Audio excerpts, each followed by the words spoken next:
Vamos a comenzar entonces. Hoy tenemos el día 3 de charlas gratis. Nos vamos a enfocar en lo que es el régimen ProPyme general. Me veo un poco, ahí sí, ya. Y en el régimen ProPyme general vamos a estar revisando las diferencias con el ProPyme transparente que vimos ayer, ¿sí? Para poder ver el mismo ejemplo, pero comparado con el régimen ProPyme general, poder completar el formulario 22, poder completar las declaraciones juradas, la 1948 en este caso, ¿bien? Y finalmente vamos a poder ya eh, hacer este comparativo. Y mañana vamos a tener el régimen 14A semi-integrado también, así que ahí lo vamos a poder ver, ¿ya? Bien, entonces, está viendo la pantalla, vamos a comenzar. Las diferencias con el régimen ProPyme general y ProPyme transparente, vamos a ver el beneficio de la reinversión, que es un punto que no tocamos ayer porque no le correspondía al régimen ProPyme transparente ese beneficio. Vamos a ver un poquito más detalles también respecto a los gastos aceptados, gastos rechazados, ¿sí? Y también respecto a lo que vienen siendo el recuadro o los recuadros del formulario 22 para este ProPyme general. Tenemos el recuadro 17 para determinar el resultado de la empresa, recuadro número 19, capital propio tributario simplificado, recuadro número 18 para la determinación de la renta líquida, del RAID, renta afecta impuesto, recuadro número 20, registro de rentas empresariales, recuadro número 21, saldo acumulado de crédito, el SAC, y finalmente la declaración jurada 1948. Entonces, viendo un poquito más en detalle respecto a los gastos, ayer vimos que en el régimen ProPyme transparente nosotros íbamos a rebajar los gastos que eran aceptados tributariamente, que para eso los gastos tenían que cumplir la definición del artículo 31 de la Ley de Impuesto a la Renta, que si bien es un artículo diseñado para el régimen 14A semi-integrado, lo adaptamos para aplicarlo a los ProPyme, ¿ya? Y hoy día vamos a profundizar un poquito más también en eso, en cuáles son los requisitos para que un gasto sea aceptado y qué pasa si es un gasto que no es aceptado y puede llegar a ser rechazado. Entonces, vamos a tener acá que los gastos necesarios son aquellos que tengan la aptitud de generar renta, un ingreso en el mismo o en otros años, y se encuentren asociados al giro del negocio, ¿cierto? A la actividad, pero también al interés, desarrollo y mantención del giro del negocio, ¿sí?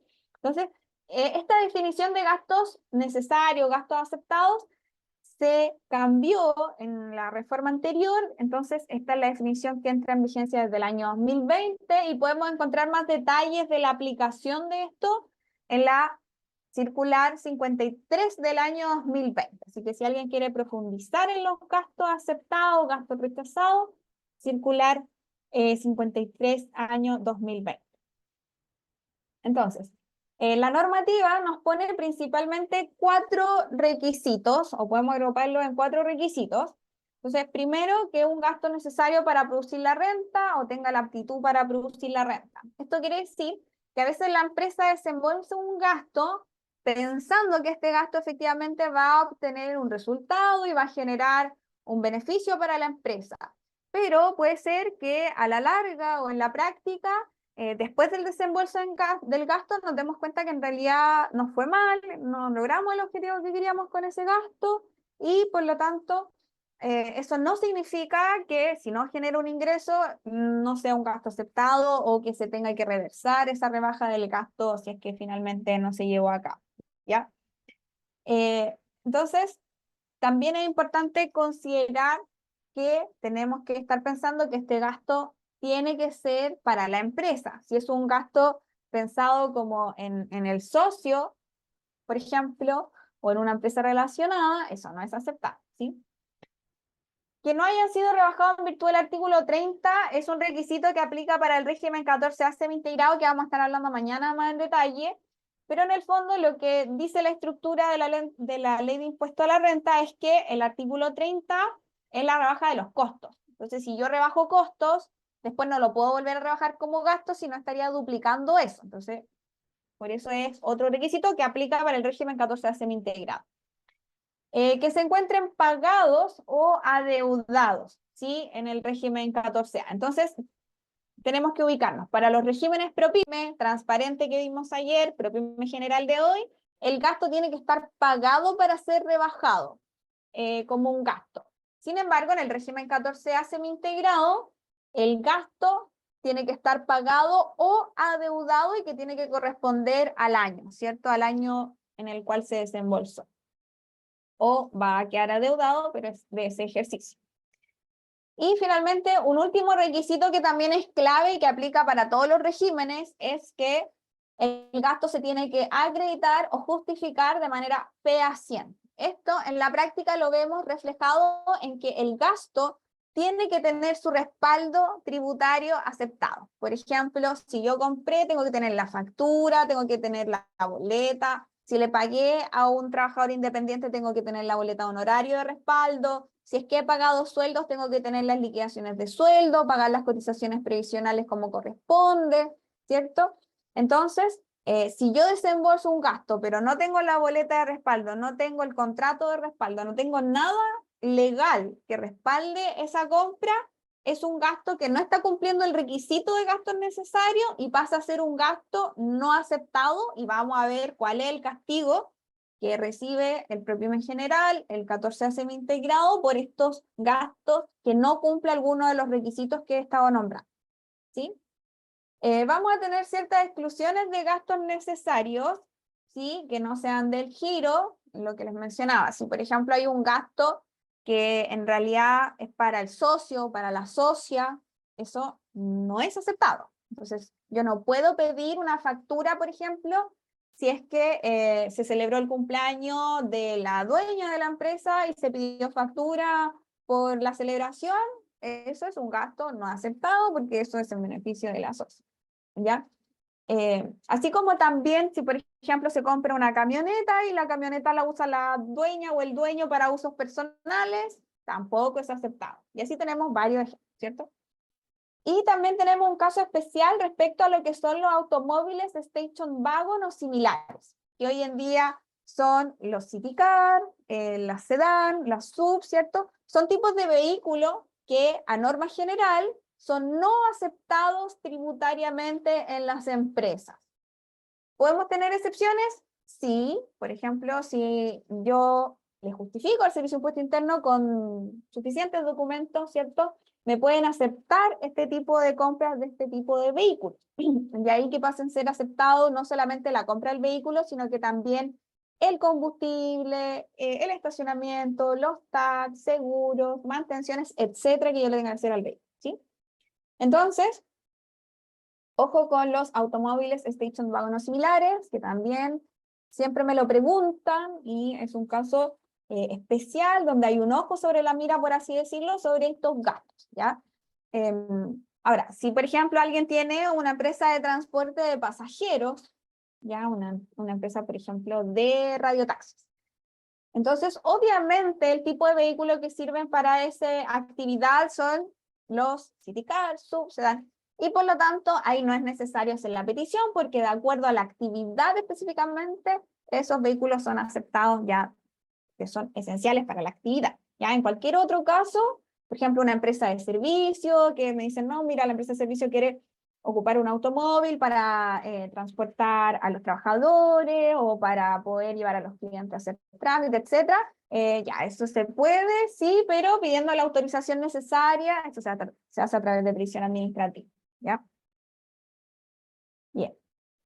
Entonces, con respecto a los gastos no aceptados, ya visto los gastos aceptados, entonces podemos decir que son gastos incurridos en la adquisición, mantención o explotación de bienes no destinados al giro de la empresa, que no se encuentren asociados al interés de desarrollo o mantención del giro, destinados a negocios ajenos o efectuados en interés de terceros. Finalmente, la contraparte de la definición que estábamos dando del gasto aceptado. Gastos incurridos en la adquisición, mantención o explotación de bienes del activo de la empresa usados para fines personales, ¿ya? Por sus propietarios, socios o accionistas, Adquisición y arrendamiento de automóviles, station wagon y similares cuando no sea este el giro habitual, y en combustible, lubricantes, reparaciones, seguros, entre otros. Gastos incurridos en supermercados y comercios similares cuando no correspondan a bienes necesarios para el desarrollo del giro habitual del contribuyente. Entonces, aquí también, ¿qué pasa con las compras en supermercados o retails? También hay un ojo sobre la mira por lo mismo, porque finalmente muchos de los dueños de las empresas van a comprar al supermercado, la compra que es para el hogar, ¿cierto? Y piden factura para poder rebajar eso de la empresa. Eso no es aceptado, no se debe hacer porque eso a beneficio de los socios, y yo no puedo pedir factura si es que es para beneficio de los dueños, ¿cierto? Entonces, ojo con las compras de supermercados, si bien antes también existía como un límite de lo permitido en las compras de supermercados, hoy en día no existe ese límite como tal, pero hay un ojo sobre la mira. ¿Sí? Ahora, en base a lo que estamos diciendo, también existen lo que ya son definidos gastos rechazados de acuerdo al artículo 21 de la Ley de Impuesto a la Renta. Y aquí los podemos clasificar en 3 incisos, ¿ya? De acuerdo como a la normativa. El inciso primero son gastos rechazados que son asociados a la empresa, están pagados, afectos a una tasa del 40% que aplica para el régimen ProPyme general, que es lo que vamos a ver hoy, y también aplica para el régimen 14A semi-integrado. En el régimen ProPyme transparente simplemente es un gasto que yo no puedo rebajar y es un gasto rechazado, pero no paga el castigo del 40% sobre el gasto. Entonces, por ejemplo, si yo en la empresa desembolsé un monto y no tengo el documento de respaldo, no tengo la factura, no tengo el honorario, no tengo el contrato, no tengo nada que legalmente y tributariamente me respalde ese gasto, y por lo tanto eso es un gasto rechazado. Ese gasto rechazado yo lo voy a tener que informar, vamos a ver ahí un ejemplo, y ese gasto rechazado finalmente va a pagar un castigo del 40%. ¿Sí? Los gastos rechazados del inciso segundo son específicamente gastos respecto a multa, interés y reajustes pagados a entidades públicas. Por ejemplo, si yo me atraso en pagar el formulario 29, si me atraso en pagar la patente municipal, me van a cobrar un extra por atrasarme. Ese extra de multa, interés y reajustes es un gasto rechazado del inciso segundo porque la empresa lo debió evitar, debió pagar a tiempo para evitar la multa. Pero, sin embargo, estos gastos rechazados del inciso segundo no pagan este castigo del 40%. Simplemente no lo puedo considerar como una rebaja de un gasto, así que lo dejo ahí informado como corresponde también. ¿Qué otro gasto es rechazado del inciso segundo? Los impuestos determinados en la Ley de Impuesto a la Renta. Es decir, en el caso del ProPyme en general que vamos a ver hoy, que paga un impuesto de primera categoría cuando tiene una utilidad, este impuesto que paga, ¿sí? No lo va a poder descontar el año siguiente como una rebaja, como un gasto. ¿Por qué? Porque es un gasto rechazado del inciso segundo. El impuesto por el gasto rechazado que estamos viendo ahora, que es el 40% sobre los gastos rechazados del inciso primero, tampoco es un gasto que voy a poder después rebajar de mi siguiente resultado, ¿ya? Pero no pagan nuevamente el castigo, ¿sí? Y en el inciso tercero tenemos gastos rechazados que la empresa puede atribuir directamente a los dueños porque son gastos asociados a los dueños específicamente. Entonces, vamos a tener acá, por ejemplo, retiro de especie o cantidades no representativas de desembolso de dinero que no deben imputarse al valor o costo de los bienes. Entonces, por ejemplo, si esta persona tiene como empresa un supermercado, y va al supermercado esta persona como socio, saca las distintas mercaderías y productos que necesita de su propio supermercado en el fondo, pero se va sin pagar esa mercadería, ¿ya? Eso en realidad es como un retiro encubierto en mercaderías, y eso finalmente no se debe hacer y se imputaría como un gasto rechazado del inciso tercero, que la empresa debe informar en la declaración jurada 1909 cuáles son los gastos rechazados que va a atribuir a los socios para el ProPyme general y el régimen 14 semi-integrado. Entonces, también tenemos préstamos a los dueños que no tengan los intereses correspondientes o que no se devuelvan finalmente. Beneficio por el uso de activos fijos, si por ejemplo la empresa tiene un departamento y la socia o el socio está viviendo en ese departamento, pero no paga arriendo, de acuerdo al valor de mercado. Eso también no corresponde, gasto rechazado del inciso tercero, ¿sí? vienen garantías para el uso de los dueños, que finalmente se ejecutó la garantía y no correspondía. Entonces, en estos casos, dependiendo del gasto rechazado, es cuánto se le va a atribuir al socio. Finalmente, quien paga el castigo por este gasto rechazado es el socio en su formulario 22, porque va a pagar impuesto global complementario sobre estos gastos, y además un 10% extra, ¿ya? Que es como adicional al castigo. ¿Sí? Ahora, beneficio que pueden ocupar las empresas, ayer lo vimos brevemente también en el PROPYME transparente, que pueden ocupar el crédito 33 bis respecto a los activos fijos, compras de activos fijos, ¿ya? Entonces, hoy quiero ver un poquito más de detalle respecto a este beneficio, que lo pueden ocupar PROPYME transparente, PROPYME general, 14A semi-integrado, cambia la forma en cómo se aplica en el PROPYME transparente, PROPYME general, 14A, pero todos pueden ocupar. Entonces, cuando yo compro un activo fijo, es un bien inmovilizado, ¿cierto? Que en el fondo, aquí tiene que cumplir ciertos requisitos. Tiene que ser nuevo, ¿ya? Si yo compro un activo fijo usado, no corresponde el beneficio. También sirve para activos fijos que están siendo adquiridos a través de un leasing financiero o a través de un arrendamiento con opción de compra, ¿cierto? Y en el fondo, también se puede utilizar el beneficio para quien esté adquiriendo el activo fijo bajo este mecanismo de financiamiento. No va a aplicar para las empresas que entreguen en arrendamiento con opción de compra, que vendría siendo como la otra contraparte, solo una parte puede usar el beneficio. No aplica para mantención o reparaciones de bienes ya construidos.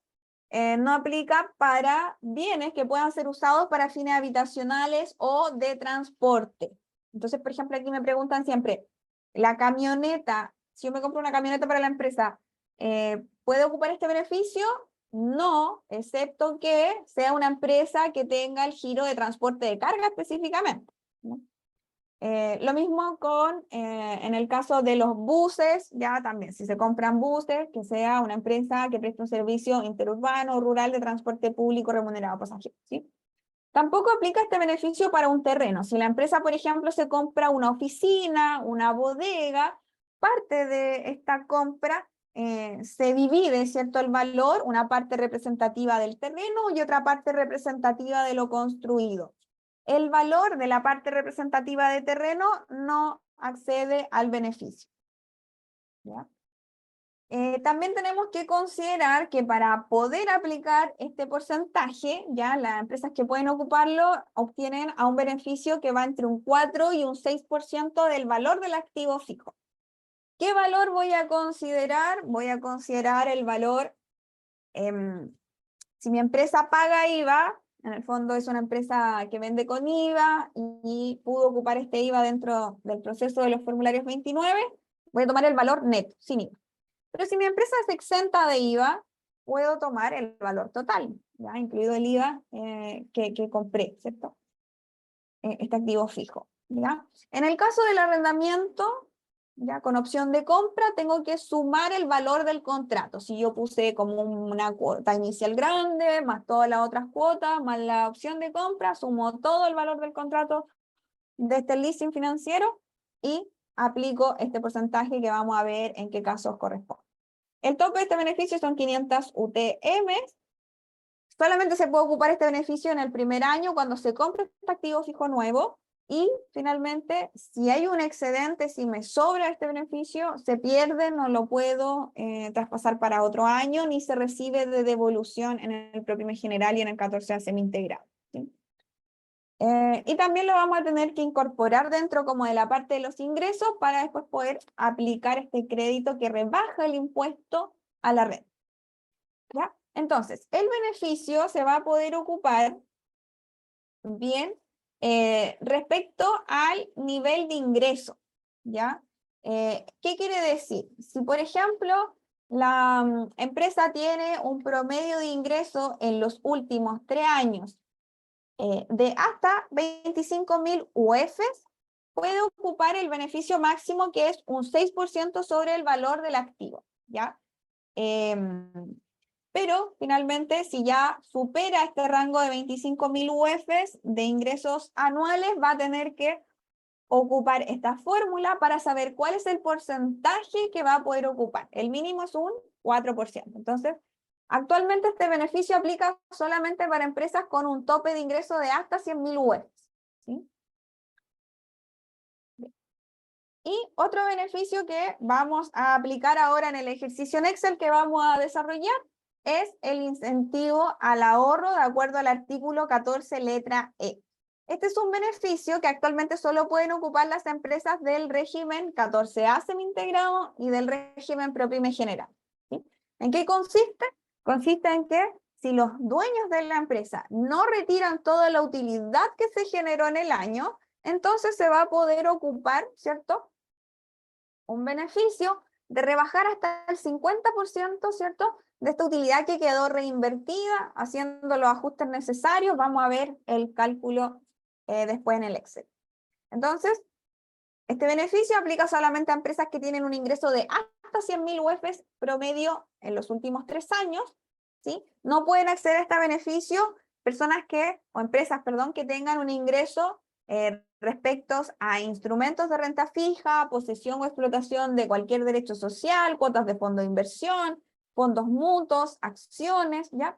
Que en el fondo estos ingresos o estas rentabilidades superen el 20% de sus ingresos principales, ¿sí? El beneficio tiene un tope de 5.000 UF. ¿Sí? Entonces, vamos a ver ahora el Excel, que es el mismo caso que estábamos viendo ayer, pero que hoy lo vamos a ver aplicado al ProPyme general, ¿ya? Entonces, vamos a tener en consideración el mismo enunciado, la misma información de detalle, pero vamos a completar el formulario de un ProPyme general y la declaración jurada de un ProPyme general. Entonces, ¿qué recuadros tenemos que completar principalmente? Recuadro 17. Voy a ponerle acá, voy a hacerle un ajuste para que podamos ver bien.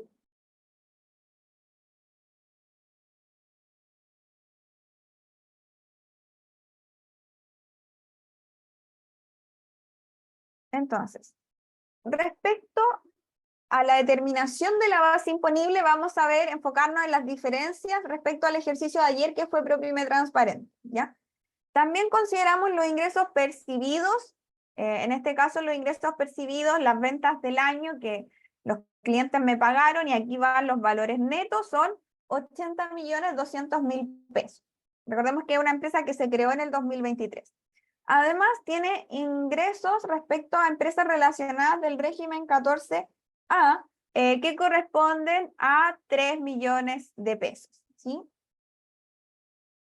Luego vamos a tener en otros ingresos percibidos de vengados lo que era el reajuste de PPM. Aquí no hay diferencia respecto a la actualización. Puede haber una diferencia como en lo pagado, pero finalmente el reajuste se aplica y ese reajuste es un ingreso acá. Tenemos a considerar el crédito del activo fijo, que hoy día estuvimos viendo más en teoría sobre qué activo fijo se aplica. También acá dentro del desarrollo podemos ver, ¿cierto? Acá, que el monto de la compra del activo fijo, que en este caso a valor neto, porque la empresa aplica o vende con IVA, es de 2 millones el activo fijo nuevo que sí aplica para el beneficio, y en este caso, como las ventas son menores a 25.000 UFs anuales, se puede ocupar el 6% del beneficio. 6% por los 2 millones me da 120.000 pesos del crédito, ¿ya? El tope que tenemos que considerar también, o se va a escoger el menor, ¿cuál es el impuesto de primera categoría de ese periodo? Que es el 10% sobre la utilidad que se determine. Entonces, ¿qué quiere decir? Si la empresa tiene una pérdida tributaria, no puedo ocupar este beneficio del crédito 33 bis. Ya tengo un tope también respecto al impuesto de primera categoría. Entonces ahí vamos a tener el total de ingresos. ¿Cuál es la diferencia con el ProPyme transparente? En el ProPyme transparente agregamos dentro de los ingresos los retiros o dividendos percibidos por participación en otras empresas, y también agregamos el incremento asociado a ese retiro y dividendo que percibió de otra empresa. Entonces, ahí vamos a tener un total de los ingresos que ya tenemos esa diferencia con el ProPyme transparente. Respecto a los egresos, ¿cuáles son las diferencias que se van a tener? Tiene que ver con que yo en el resultado del PROPYME general voy a tener estas líneas respecto a los gastos rechazados. En el PROPYME transparente no había líneas en el recuadro de la determinación del resultado respecto a cuáles eran los gastos rechazados, sino que simplemente se hacía un ajuste en el capital propio tributario simplificado. Bueno, en el PROPYME general tengo que clasificar gastos rechazados del artículo 21, inciso primero, y del inciso tercero. ¿Qué eran estos gastos? Del inciso primero, que no cumplían los requisitos y que tenían que pagar un castigo del 40%, y de los incisos terceros era atribuible a los dueños. ¿Ya? En este caso tenemos 500.000 pesos por un gasto rechazado porque no tiene el respaldo, no tiene la factura, no tiene la boleta de documentación de respaldo de estos 500.000 pesos que se desembolsaron. Y además, de manera aparte, vamos a informar el gasto rechazado del inciso segundo, que no paga este castigo del 40%, y que en este caso es respecto a una multa pagada por enviar atrasado un formulario 29. ¿Ya? Entonces, lo vamos a informar aparte. Si se dan cuenta, yo aquí lo considero dentro de los gastos, de los egresos, ¿bien? Llego a un total de egresos, pero luego voy a hacer un ajuste que si bien aquí yo estaba restando el gasto rechazado del artículo 21, inciso segundo, aquí lo voy a tener que agregar, incorporar. ¿Por qué? Porque este gasto rechazado en realidad no lo puedo rebajar como un gasto para rebajar mi utilidad y pagar menos impuestos, ¿ya? Y este gasto sí lo voy a dejar como gasto, estos 500.000 pesos, porque van a pagar un impuesto único. Entonces, no quedan afecto al impuesto de primera categoría, por eso los puedo descontar, pero después más arriba vamos a ver que van a pagar un 40% sobre estos 500.000 pesos de gasto rechazado del inciso primero. ¿Ya? Entonces, hacemos ese ajuste tributario que esto no estaba en ningún lado del PROPYME transparente. ¿Ya? Entonces, de acuerdo a ello, que va a ser total de ingresos menos total de gasto más el gasto rechazado del inciso segundo, vamos a llegar a una utilidad preliminar, una utilidad antes de calcular el incentivo al ahorro, ya que es este beneficio que tenemos acá. Entonces, la utilidad preliminar son 56 millones de pesos. Entonces me voy a ir acá para poder explicar más en detalle cómo se calcula este incentivo al ahorro, ¿ya? Entonces, yo tengo una utilidad preliminar, 56 millones. Le hago ajustes. ¿Qué ajustes? Le resto lo que son los gastos rechazados del inciso segundo, ¿bien? Que aquí eran los 14.000 pesos por pago de multas del formulario 29. Y también voy a descontar los retiros. ¿Por qué? Porque yo quiero saber cuánto es la utilidad que quedó reinvertida en la empresa, ¿sí? Entonces, acá quedaron reinvertidos 45 millones de pesos. Esto no quiere decir que en la caja hayan 45 millones, ¿ya? Es netamente un cálculo que debemos hacer para aplicar el beneficio. Sobre esta utilidad reinvertida de 45 millones, que en el fondo a lo que se refiere es que la utilidad que generó la empresa en el año, como no se retiró todo y estos gastos rechazados se ajustan, simplemente son 45 millones que quedaron reinvertidos en la empresa de alguna u otra manera, o se gastaron en la empresa. Bien, entonces, sobre esta utilidad reinvertida yo voy a aplicar el 50%. ¿Ya? Y aquí en este caso me da una utilidad reinvertida de 45 millones y el beneficio es el 50%, que son 22 millones. Estos 22 millones es el monto que voy a tener que descontar acá en el código 1432 como una rebaja. Entonces, si bien yo tenía una utilidad preliminar de 56 millones, rebajo este beneficio y me queda una base para calcular del impuesto, que es este año el 10%, me queda para calcular sobre 34 millones de pesos. ¿Ya? Bueno, con este resultado, ya lo vamos a traspasar a la primera parte del formulario. ¿Sí? Voy aquí a volver a mostrar esta parte. ¿Sí? Y vamos a tener en la línea 54 el impuesto de primera categoría de empresas acogidas al régimen PROPYME según el artículo 14 de número 3, o sea, PROPYME general. En el código 18 va a ir la base imponible que nosotros acabamos de determinar en el recuadro número 17. que es la utilidad tributaria sobre la cual se va a calcular el impuesto, ya utilizado el beneficio del incentivo al ahorro y todo, ¿sí? En el código 19 van a ir rebajas al impuesto. En este caso nosotros ocupamos el crédito 33 bis, que eran 120.000 pesos, así que esa va a ser una rebaja a calcular. Y en el código 20 vamos a tener el impuesto de primera categoría, que viene siendo el 10% de la base imponible menos los 120.000 pesos del crédito 33 bis. Y ahí vamos a llegar entonces a un impuesto de primera categoría para este año tributario 2024 de 3.282.985. ¿Ya?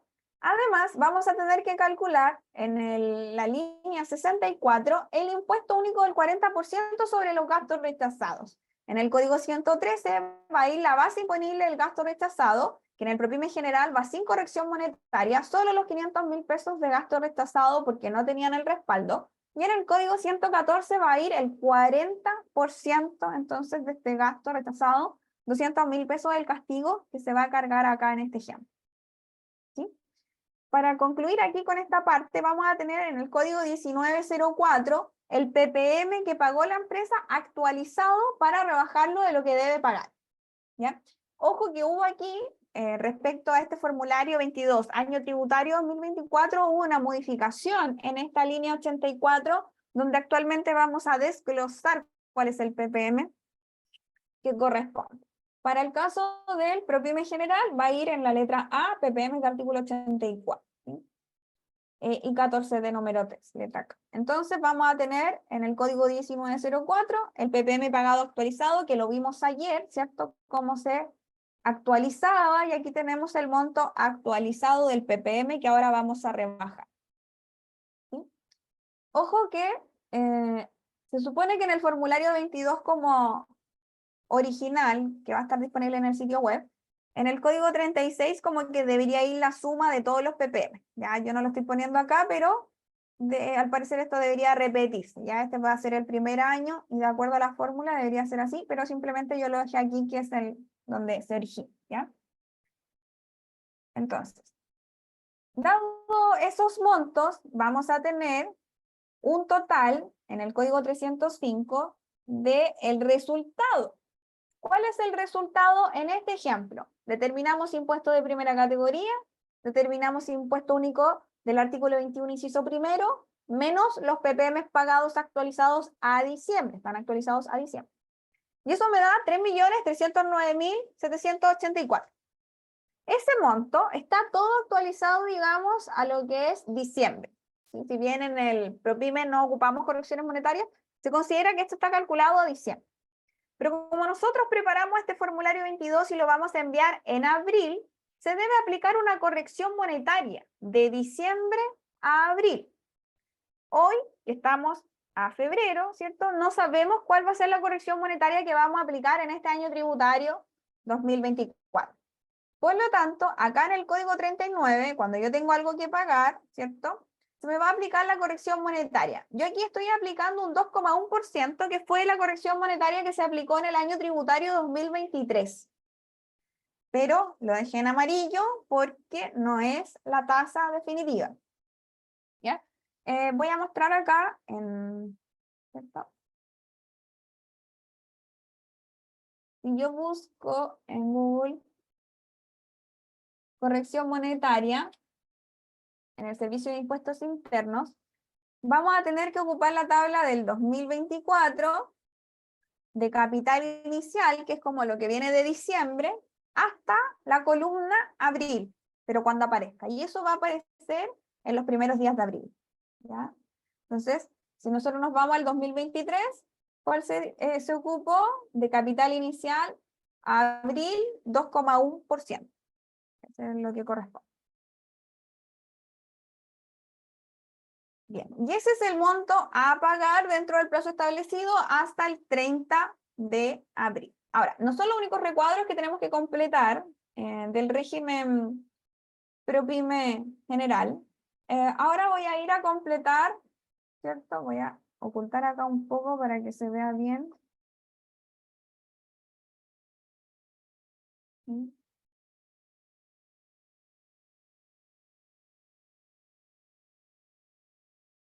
Entonces, después de llenar el recuadro 17, nos vamos a saltar al recuadro 19 para determinar el capital propio tributario simplificado. También lo vimos ayer brevemente con el PROPYME transparente. ¿Cuáles son las diferencias? Bueno, voy a tener que agregar acá los retiros de dividendos percibidos en el ejercicio por participación en otras empresas, ¿ya? Que en el caso del PROPYME transparente lo agregábamos en la base imponible, en el PROPYME general lo agrego en el capital propio tributario simplificado. En el PROPYME transparente lo que hacía era restar los créditos que había agregado a la base imponible, acá agrego los retiros. ¿Qué otra diferencia vamos a tener? Que el ajuste que debo hacer yo acá respecto a los gastos rechazados tienen que ver con los gastos rechazados del inciso segundo, ya que los gastos rechazados del inciso primero y del inciso tercero quedaron ajustados en la determinación de la base imponible. Tengo que agregar el incentivo al ahorro, no tengo que hacer el ajuste de agregar el reajuste PPM, ni tampoco el ajuste del crédito 33 bis, ¿sí? Y aquí vamos a tener entonces el capital propio tributario simplificado, que lo vamos a traspasar al código 1703 por ser positivo, que es el recuadro número 18 con la determinación del RAI.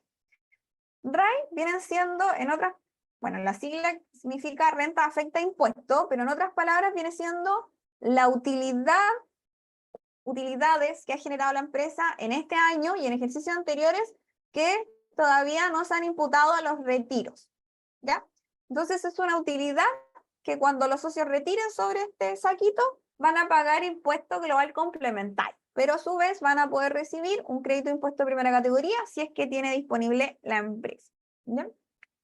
Entonces vamos a tener acá el RAI, ¿cierto? Comenzamos con el capital propio tributario, agregamos los retiros que habíamos rebajado en el capital propio tributario. Acá también había un retiro que había recibido la empresa que era ingreso no renta, así que lo vamos a restar. Vamos a restar el capital inicial aportado y vamos a llegar a la utilidad que cuando sea retirada por los dueños tiene que pagar impuesto global complementario, ¿ya? Estos 60 millones los tengo que bajar acá al recuadro 20 del movimiento de estudio y registro de rentas empresariales. En el código 1463 va a ir cuál es el aumento del ejercicio, que en este año, como es el primer año, parte aquí. Vamos a rebajar lo que son los retiros asociados, ¿ya? Y finalmente me queda un RAI a arrastrar para el siguiente año. Y respecto a las utilidades que eran ingresos, o sea, utilidades que había recibido la empresa que era un ingreso no renta, van a informadas en la columna de ingresos no renta. Voy a mostrar esto que está aquí oculto. Y entonces acá había un ingreso no renta por el retiro que recibió otra empresa. En el código 1470 lo voy a tener que anotar y no se tocó, así que se traspasa para el año siguiente de esa misma forma.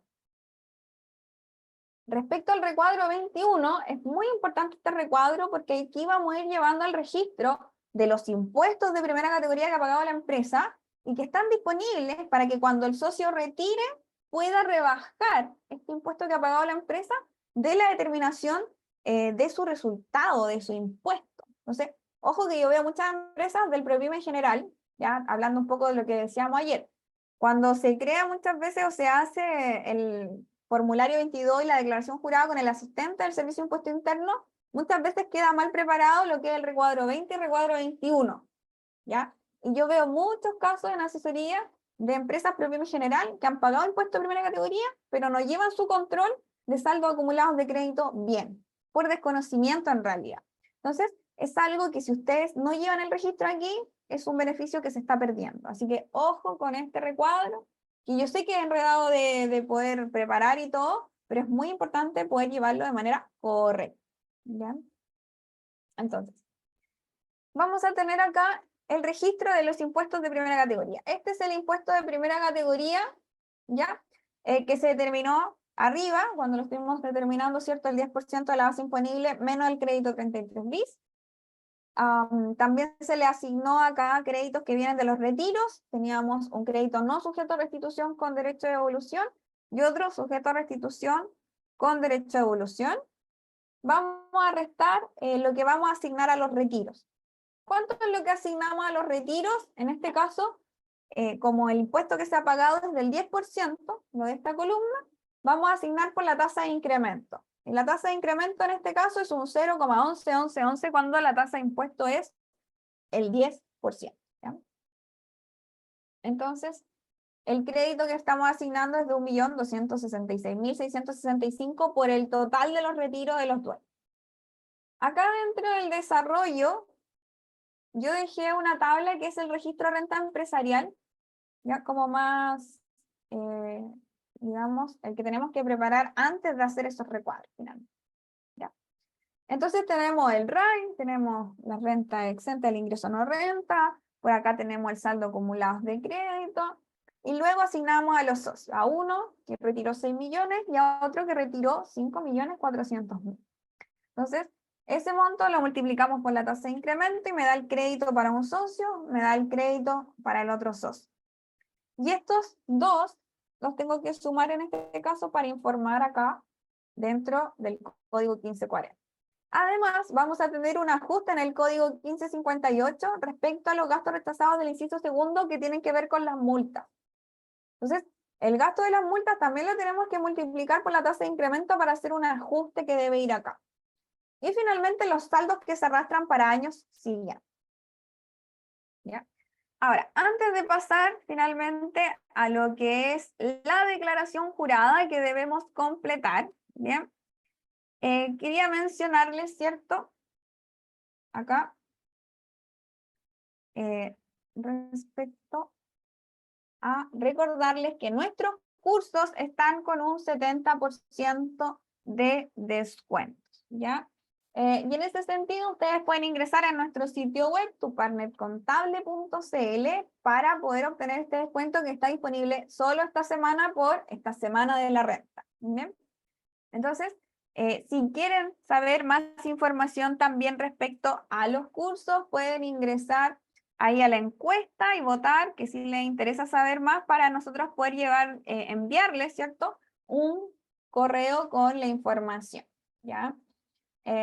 Así que también respecto a eso. Respecto a los cursos, ¿sí? La próxima semana vamos a tener el curso de Operación Renta, pero también en las siguientes semanas tenemos distintos cursos relacionados a este proceso de Operación Renta que ustedes pueden conectarse online en vivo a las clases o comprarlos para ver las grabaciones de la versión anterior o de las siguientes versiones, porque tienen derecho a las actualizaciones de los cursos. Entonces después viene el curso específico ProPyme, donde vamos a ver más detalles, más ejemplos de estos regímenes que estamos viendo entre ayer y hoy. Tenemos el curso también después de declaraciones juradas, donde vamos a poder completar no solamente las declaraciones juradas de los regímenes, sino que también respecto a la declaración jurada de arriendos, de los créditos y PPM puestos a disposición a los socios, la DJ honorarios, la DJ de sueldos, ¿sí? Y, como les decía, también las DJ respecto a los regímenes tributarios. ¿Bien? También vamos a tener el curso de renta personal en abril para poder entender más detalles de cómo completar el formulario 22 específicamente de las personas naturales, el taller de declaración de formulario 22 para trabajadores independientes, en el fondo para aquellas personas que emiten boletas de honorario, sepan en qué consiste la preparación del formulario 22 y qué hacer también con las cotizaciones previsionales, que se muestra beneficios tributarios y distintos pasos de cómo completar el formulario 22. Así que también tenemos esos cursos, ¿ya? Y ahí pueden ver el último curso de renta que también vamos a estar actualizando en marzo, tiene que ver con los impuestos del rubro inmobiliario, ya sea por la compra-venta de propiedades o por el arrendamiento de propiedades. Vemos los impuestos de IVA, pero también los impuestos de renta y cómo se preparan los formularios 22 también en los distintos casos que tenemos en el rubro inmobiliario. ¿Ya? Así que quedan los últimos días con el descuento del 70% y pueden ahí obtener estos cursos rebajados con actualizaciones para siempre también. Super. Entonces, ahora vamos a terminar con lo que nos falta, que es la declaración jurada 1948. ¿Ya? Entonces, respecto a la declaración jurada 1948, nosotros tenemos que informarla en caso de retiros, ¿sí? De que los socios hagan retiro. Ese es el principal dato, información que tenemos que enviar. Sin embargo, quedan obligadas siempre a enviar esta información las empresas que son sociedad por acciones, SPA, sociedades anónimas o sociedad en comanditas por acciones para informar esta columna de cantidad de acciones al 31 de diciembre para cada uno de los dueños o socios. Bien. Si mi empresa es por ejemplo, una empresa limitada y los dueños no hicieron retiros, no tengo que enviar esta DJ, no quedo obligada. Bien, entonces vamos a informar, en este caso, vamos a asumir que un socio retiró en abril, el otro socio retiró en junio. ¿Y por qué es importante en el PROPYME general la fecha del retiro? Porque yo tengo que corregir monetariamente los retiros. Entonces, si el retiro acá era de 6 millones y fue en abril, lo voy a tener que corregir monetariamente de abril a diciembre con un 1,026 el factor de actualización. ¿Ya? Y el crédito de impuesto de primera categoría, que en este caso se le está asignando un crédito asociado a renta afecta, no sujeto a restitución, generado a contar del 1 de enero del 2020 con derecho de evolución, también va a ir actualizado, que puedo tomarlo desde el retiro actualizado por la tasa de incremento. Entonces, recalcar que en el formulario 22 el recuadro va a ir, el recuadro van sin actualización, recuadro, digamos, acá 2021, y en la DJ van actualizados los montos. No importa que sea PROPYME general y que el PROPYME general no aplique corrección monetaria, ya en general, ¿sí? Y el número de certificado, que hace referencia aquí a los certificados que tengo que entregar a cada socio por sus casos, ¿sí? Así que ahí vamos a tener los datos, la información para poder completar. Bien, bueno, con eso vamos a dar concluido este día del PROPYME general.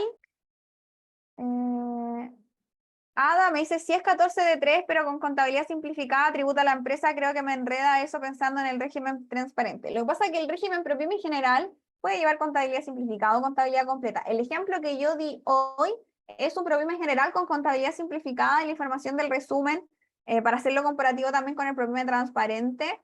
Nosotros, por ejemplo, en los cursos de operación renta vemos ejemplos de cómo completar también el PROPYME general desde un balance. Si no has tenido movimiento en el año como empresa limitada, igual tienes que enviar formulario 22. Sí, el formulario 22 se envía sí o sí para estas empresas, aunque no haya tenido nada de movimiento durante el año, ¿ya? Por ejemplo, ¿qué información voy a tener que completar? Información del capital aportado, ¿cierto? O traspasar datos si es que la empresa ya viene de años anteriores. A ver. Acá me dice, la tasa de impuesto para este año del 10% corresponde solo al 14D número 3. Yo tengo PROPYME 14D solamente con contabilidad completa. Sí, lo que pasa es que en el sitio web hay una parte en el servicio de impuesto interno que solo dice PROPYME 14D, pero hace referencia al D número 3 en ese caso, y es el PROPYME general que hemos estado hablando el día de hoy.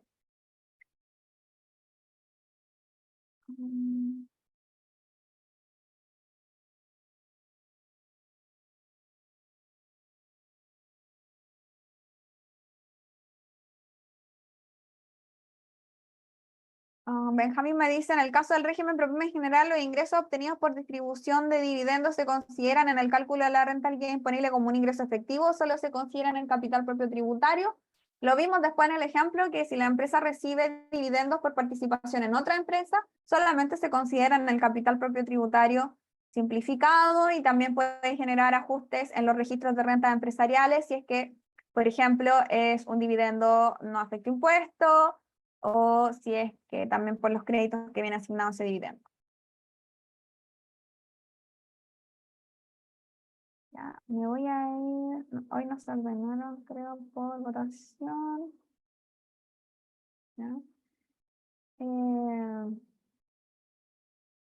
Voy a responder la última pregunta de Mauro. Dice, ¿el incentivo al ahorro puede utilizarse si un empresario individual con régimen PROPYME general? Sí, el empresario individual puede utilizar el incentivo al ahorro, y si el empresario individual realizó retiros de utilidades, sí debe completar la declaración jurada 1948. La única diferencia sería el vencimiento de la declaración jurada 1948, que vence antes de enviar el formulario 22. Es decir, si yo envío la DJ el 10 de abril y el día 11 de abril envío el F22, no voy a tener multa por enviar atrasada la DJ 1948 por ser empresario individual. ¿Ya? Eso, así que, bien, mañana nos podemos conectar, ¿cierto? Nuevamente, mañana tenemos el día 4 de charlas gratis y vamos a estar revisando el régimen 14A semi-integrado, ¿bien? Así que nos conectamos mañana. Muchas gracias, Fer, por el espacio, por ahí todo el aprendizaje que compartiste. Bueno, gracias también a todas las personas que se conectaron hasta el final. Súper bueno el compromiso. Y bueno, mañana nos vemos de nuevo, mismo horario, mismo canal. Dale, que esté muy bien todos. Chau. Chao.